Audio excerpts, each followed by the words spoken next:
The Lord be with you. A reading from the Holy Gospel according to Luke. At that time, great crowds accompanied Jesus, and he turned to them and said, "If anyone comes to me and does not hate his own father and mother and wife and children and brothers and sisters, yes, and even his own life, he cannot be my disciple. Whoever does not bear his own cross and come after me cannot be my disciple. For which of you, desiring to build a tower, does not first sit down and count the costs, whether he has enough to complete it? Otherwise, when he has laid a foundation and is not able to finish, all who see it begin to mock him, saying, 'This man began to build and was not able to finish.' Or what king, going out to encounter another king in war, will not sit down first and deliberate whether he is able with 10,000 to meet him who comes against him with 20,000? And if not, while the other is yet a great way off, he sends a delegation and asks for terms of peace. So therefore, any one of you who does not renounce all that he has cannot be my disciple." The Gospel of the Lord.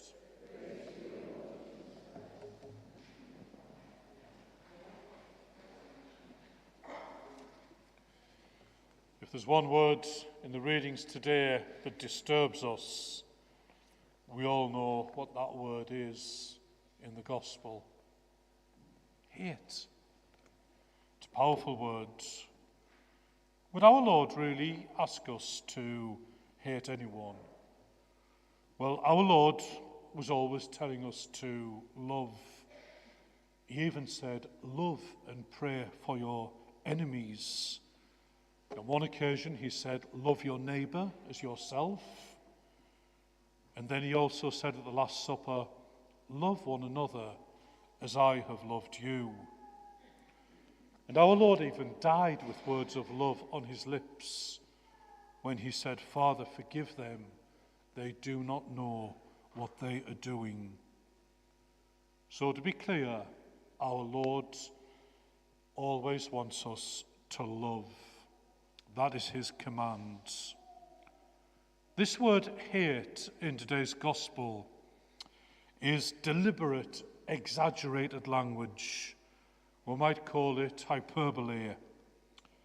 It's a shock tactic that Jesus uses now and again in the Gospels to really grab our attention. And it works, doesn't it? Because it really does stand out. It grabs our attention. And in using it, our Lord wants to get a point over by using deliberate, exaggerated language. And it's quite simple what he wants to drive home.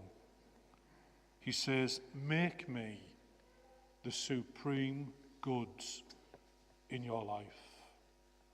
Make me the number one."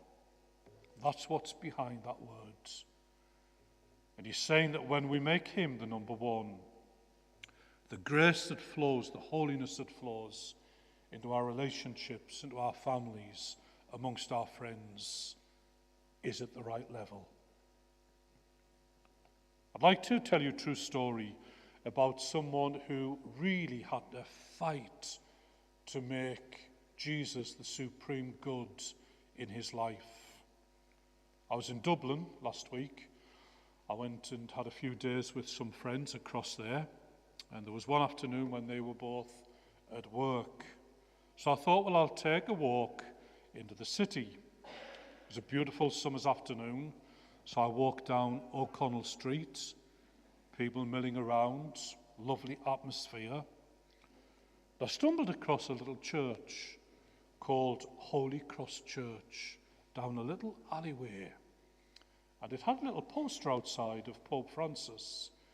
And it said, "Pope Francis visited this church in March 2019. And I thought, well, that's interesting, because of all the beautiful churches in this city, he came to this little insignificant church called Holy Cross. So I decided to go inside, and I realized why the Pope had gone there, because there at the front of the church was the tomb of a man who died 100 years ago, September 1925, and his name was Matt Talbot. And you may be familiar with the life of Matt Talbot.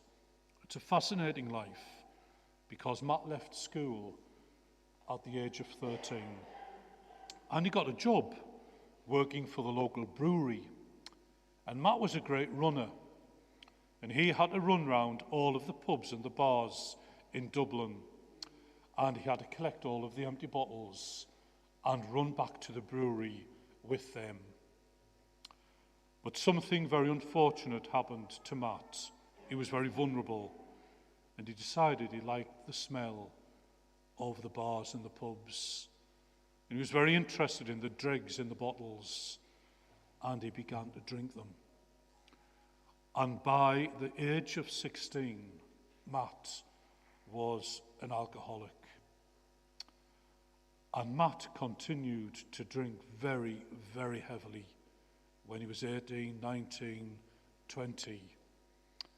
And his parents used to really pray for his freedom and his liberation from alcohol. Matt got a job working on the docks in Dublin, but he would spend all of his wages on drink.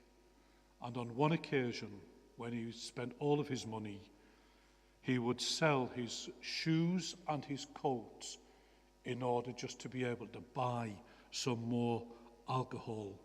And even on one occasion, when he was walking down O'Connell Street, he saw someone playing a fiddle, and he thought, that looks an expensive fiddle, that. And he stole it, and he sold it. And he was the most unpopular person in the city. And there was one night, Matt Talbot went to every bar in Dublin, and he was turned away. And he was really shocked by this. And it was a Saturday night, and he went home. And each night when Matt would go home, his dad would walk straight out into the back alley, because he just couldn't face it. But his mother knew how to handle him. And he said, Mum, I've walked this city, and not one person will look at me in the eye. He said, look at me, Mum, I'm in a terrible state. And his mum knew this was a pivotal moment. She said, Matt, what do you want to do? And he said, Mum, I need to take the pledge. She said, Matt, get your coat on. This was midnight. Get your coat on, Matt. We're going down to the church. And Matt and his mother went to Holy Cross Church. And Mrs. Talbot rang the doorbell. And Father Doyle opened the bedroom window on the top floor of the presbytery. And she said, Father, Matt wants to take the pledge. And he was a very kind priest. He said, I'm coming down straight away. And he took Matt and his mother into the presbytery at midnight. And he said, Matt, you're in no fit state to take the pledge every 6 months. And he said, you're in no fit state to take it every 3 months or even once a month. But he said, every night from now on, I want you to come to this church at 5:30, and I will pray with you, and I'll guide you through this. And Matt kept every appointment for the next 3 years. And after he had prayed with the priest, he would stay in the Church of the Holy Cross for hours and hours. He would pray. And there was a crucifix which is still there hanging above the high altar. And Matt was fascinated with the cross. And on one occasion he felt that the arms of Jesus were lifting him up and giving him great strength in what was for Matt a terrible agony of withdrawal. He began a great life of prayer. He began to fast, and he started to go to daily early morning mass, 6 o'clock. He began to change, and he helped found the Irish Transport and General Workers Union on the Irish Docklands just outside of Dublin. Once during the strike, the general strike, the wages weren't given any strike pay. Matt took every penny he had and he gave it out to the workers on the Dublin Docklands. His life completely changed because he recognized Jesus as the supreme good, the one who really gave him strength and gave him help. He also writes in his diary that there were two people who really got him through that. And he said it was my mother, Mrs. Talbot, and Father Doyle. He said they both pointed me to the grace and the strength that came from Jesus. He said only two people who kept saying to me, Matt, you can do this, you can do this. I mention that story of Matt Talbot because when Pope Francis prayed at his tomb in 2019, I think he was saying to society, we have to have great hope that some of the most difficult situations in life can be overcome.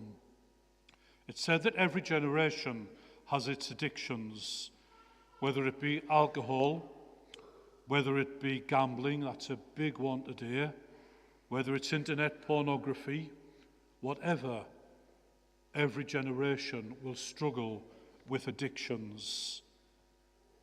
When Jesus says in today's gospel, make me the supreme good, make me the center of your life, he's not asking us to exclude anyone.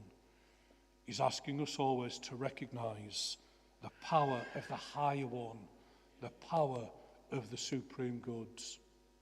From time to time, I say to people, go to the Matt Talbot website. Look at the hundreds of testimonies on there from people across the world who, by praying to Matt Talbot, have experienced great freedom and liberation from all sorts of addictions. That's why he has the title Venerable, the first title on the way to sainthood. What should we hate in life? According to Jesus, we should hate anything that distorts our vision of reality. I think that's what Jesus is saying. Hate anything that distorts our vision of reality. If anyone ever shares with you that they are struggling with something, an addiction, always tell them there is tremendous hope. Tell them about people like Matt Talbot and how hope can eventually change everything when Jesus is our supreme good.